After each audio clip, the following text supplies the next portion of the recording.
నాకన్నా కూడా మీకే బాగా తెలుసు.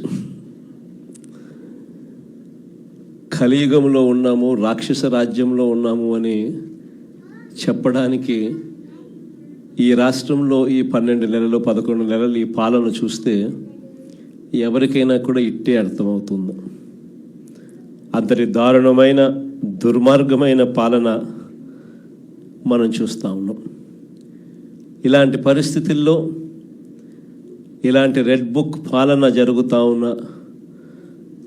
రాక్షసుల పరిపాలన చేస్తూ ఉన్న ఈ పాలనలో తెగువ చూపించి నిబద్ధతతో నిలబడి విలువలకు విశ్వసనీయతకు పెద్దపీట వేస్తూ రాజకీయాలంటే అయ్యా చంద్రబాబు నీ మాదిరిగా చేయడం రాజకీయాలు కాదు, ఎంపీటీసీలమైనా కౌన్సిలర్లమైనా మమ్మల్ని చూసి నేర్చుకో, ఇది రాజకీయం అంటే అని చెప్పి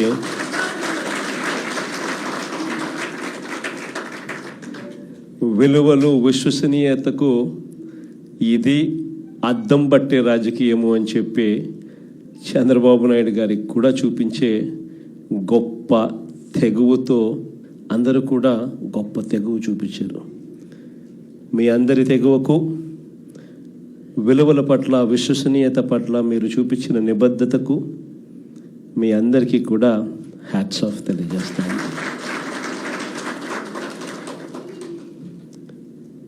మన రాజకీయాలకు చంద్రబాబు రాజకీయాలకు మధ్య తేడా ఈ 12 నెలలు ఆయన పాలన చూస్తే చాలా తేడా కనిపిస్తుంది.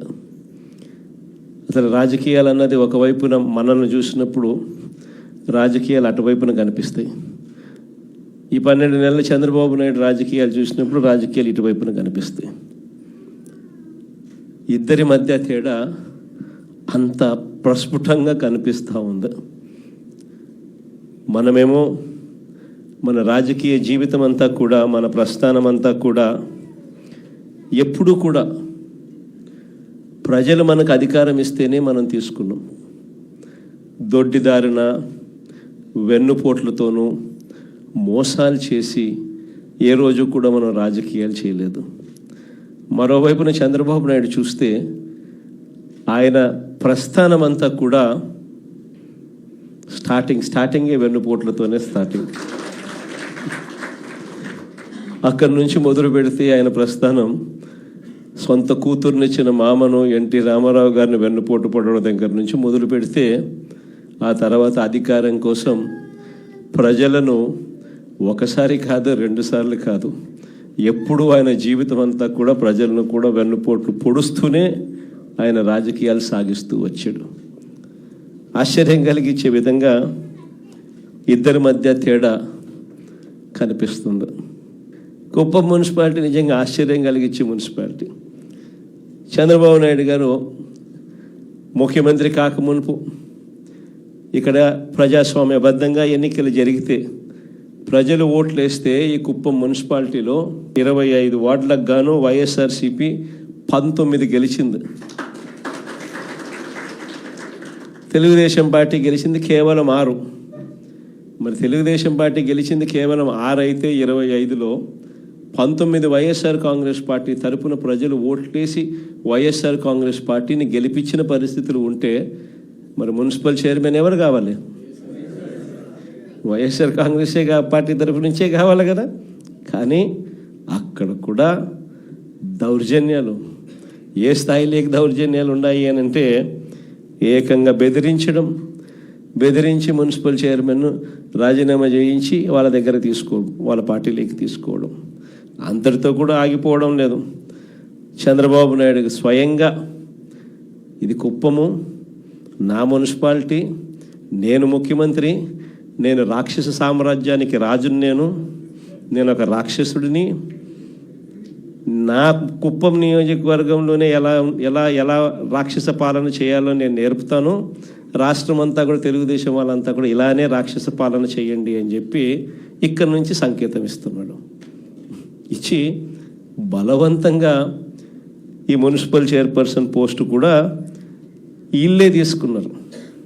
నిజంగా ఆశ్చర్యం అనిపిస్తుంది. 6 గెలిచిన మీరు, 19 గెలిచిన మేము.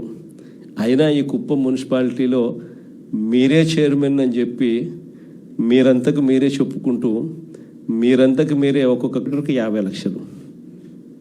ముఖ్యమంత్రిగా ఉన్నావు, నువ్వు చేయాల్సిన పని ఇదే.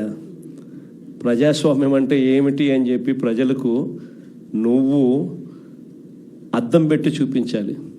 ప్రజాస్వామ్యం, కాన్స్టిట్యూషన్ ఇది, నేను దానికి రిప్రజెంటేటివ్, నేను ముఖ్యమంత్రిని. కాన్స్టిట్యూషన్ అనేది ఒక బైబిల్ లాంటిది, ఒక ఖురాన్ లాంటిది, ఒక భగవద్గీత లాంటిది. ప్రతి రాజకీయ నాయకుడు ప్రమాణం చేసేటప్పుడు కూడా చెప్తాడు, కాన్స్టిట్యూషన్కి నేను లోబడి ఉంటాను అని కూడా ప్రమాణం చేసి కూడా చెప్తారు. కానీ ముఖ్యమంత్రి అయిన తర్వాత ఆయనే దగ్గరుండి కాన్స్టిట్యూషన్ను తగలబెడతా ఉన్నాడు. కుప్పం నియోజకవర్గంలో స్వయంగా ఆయనే తప్పుడు సంకేతాలను రాష్ట్ర వ్యాప్తంగా కూడా పంపిస్తూ 19 కౌన్సిలర్లు మనం గెలిచినా కూడా ప్రలోభాలకు, పోలీసుల దౌర్జన్యానికి నిదర్శనంగా నిలబడింది కుప్పం నియోజకవర్గం. ఇంకా ఆశ్చర్యం ఏమిటో తెలుసా, ఇదే కుప్పం, ఈ కుప్పానికి మున్సిపాలిటీ హోదా ఇచ్చింది ఎవరు తెలుసా? మనమే. ఆయన 4 సార్లు ముఖ్యమంత్రి అయినా కూడా ఈ రోజు కుప్పాన్ని మున్సిపాలిటీగా చేయాలన్న ఆలోచన కూడా ఆయనకు రాలా. అరే మున్సిపాలిటీ కదా దేవుడు ఎరుగు, కనీసం కుప్పంలో ఒక రెవెన్యూ డివిజన్ పెట్టే ఆలోచన కూడా చంద్రబాబుకి ఏ రోజు రాలా. సరే రెవెన్యూ డివిజన్ కదా దేవుడు ఎరుగు, కనీసం కుప్పానికి తాగేదానికి నీళ్లు కూడా ఇచ్చింది ఎవరు అని అంటే అది కూడా మన హయాంలోనే. అలాంటి కుప్పంలో ఇలాంటి చంద్రబాబు నాయుడు రాక్షస పాలన చేస్తున్న నేపథ్యంలో ఈరోజు మనమంతా కూడా తెగువ చూపించి గట్టిగా నిలబడిన ఎంపీటీసీలు, కౌన్సిలర్లకు మీ అందరికీ కూడా అందుకనే హ్యాట్స్ ఆఫ్ చెప్తాను. విశాఖపట్నం లాంటి పెద్ద నగరాల్లో ఏం చేస్తూ ఉన్నారు? రూపాయికి ఇడ్లీ వస్తుందో లేదో నాకు తెలియదు, కానీ రూపాయికి చంద్రబాబు నాయుడు గారి హయాంలో తన బినామీలకు మాత్రం 3,000 కోట్ల రూపాయల భూములు మాత్రం ఇస్తారు. రూపాయి పెట్టుబడి పెడితే 3,000 కోట్ల భూములు. ఊరు పేరు లేని ఉర్సా అంట, ఇంకొక కంపెనీ లూలు అంట, లూలులు లిల్లీలు. ఈ కంపెనీలకు మరో 1,500 నుంచి 2,000 కోట్లు విలువ చేసే భూమి విశాఖపట్నంలో వాళ్ళకు కూడా దారాదత్తం. ఈ మాదిరిగా ఇష్టానుసారంగా లంచాలు తీసుకోవడం, నాకింత నీకింత అని పంచుకునే కార్యక్రమం జరుగుతూ ఉంది. మొట్టమొదటిసారిగా మొబిలైజేషన్ అడ్వాన్స్ అనేది మనం తీసేస్తే, మొబిలైజేషన్ అడ్వాన్స్ ఈయన అదే పనిగా తీసుకొచ్చినాడు. మనం రివర్స్ టెండరింగ్ మనం తెస్తే ఈయన రివర్స్ టెండరింగ్ క్యాన్సిల్ చేసినాడు. మనం జ్యుడిషియల్ ప్రివ్యూని మనం తీసుకొస్తే జ్యుడిషియల్ ప్రివ్యూని ఈయన క్యాన్సిల్ చేసినాడు. చేసి కాంట్రాక్టర్లు రింగ్ ఫామ్ అవుతున్నారు, ఇష్టం వచ్చిన రేట్లను పెంచేస్తున్నారు, పెంచిన రేట్లకు వేస్తున్నారు. వేస్తానే ఈయన మొబిలైజేషన్ అడ్వాన్స్ 10% ఇస్తాడు, 8% వాళ్ళు చంద్రబాబు నాయుడుకి వెనక్కిస్తున్నారు. డబ్బు ఈయన వాళ్ళకి ఇవ్వడం, ఈయన మొబిలైజేషన్ అడ్వాన్స్ కింద 10% వాళ్ళకి ఇస్తే ఈయన 8% తిరిగి వెనక్కిస్తున్నారు ఈయన జోబిలీకి. వెచ్చలు విడిగా కరప్షన్. మరోవైపున చూస్తే రెడ్ బుక్ రాజ్యాంగం. ఏం చెప్పాల్సిన పనులు. రెడ్ బుక్ రాజ్యాంగం గురించి నాకన్నా మీకే బాగా తెలుసు. ఏ రకంగా పోలీసులను వాచ్మెన్ల కన్నా దారుణంగా వాడుకుంటూ ఏ రకంగా రెడ్ బుక్ రాజ్యాంగం నడిపిస్తూ ఉన్నారు. ఇంతటి దారుణమైన పాలన సాగిస్తూ ఉన్నప్పుడు ఇలాంటి దుర్మార్గం ఎక్కువ రోజు నిలబడదు. ఈరోజు ఒకటే మీ అందరికీ కూడా చెప్తా ఉన్నా, ఇంతకుముందు హయాంలో, మన హయాంలో బహుశా కార్యకర్తలకు నేను అనుకున్న మేరకు నేను చేయలేకపోయి ఉండొచ్చు. ఎందుకంటే నేను వస్తూనే కోవిడ్ వచ్చింది. జూన్లో ప్రమాణ స్వీకారం మనం చేసాం. మార్చి కల్లా కోవిడ్ లాంటి మహమ్మారిని ఎదుర్కోవాల్సి వచ్చింది. ఇంతకుముందు ఎప్పుడూ కూడా ఊహించలేదు, ఇంతకుముందు ఎప్పుడూ కూడా చూడలేదు. రాష్ట్రంలో అయితే నాకు ఊహ తెలిసినంత వరకు నా వయసులో ఇలాంటి పరిస్థితులు కూడా ఉంటాయి, ఇలాంటి సమస్యలు కూడా రాగలుగుతాయని కూడా బహుశా ఎవరికి కూడా తట్టిండదు. కానీ ఈసారి మాత్రం మీ అందరికీ చెప్తా ఉన్నా, ఈసారి మీ జగన్, మీ బిడ్డ మీరు పడతా ఉన్న కష్టాలను చూశాడు. మీరు చూపిస్తూ ఉన్న తెగువను కూడా మీ బిడ్డ జగన్ చూశాడు. మీ అందరికీ మాట చెప్తా ఉన్నా, నెక్స్ట్ జగన్ 2లో మాత్రం కార్యకర్తలకు పెద్దపీట వేస్తాను అని మాత్రం ఖచ్చితంగా చెప్తాను.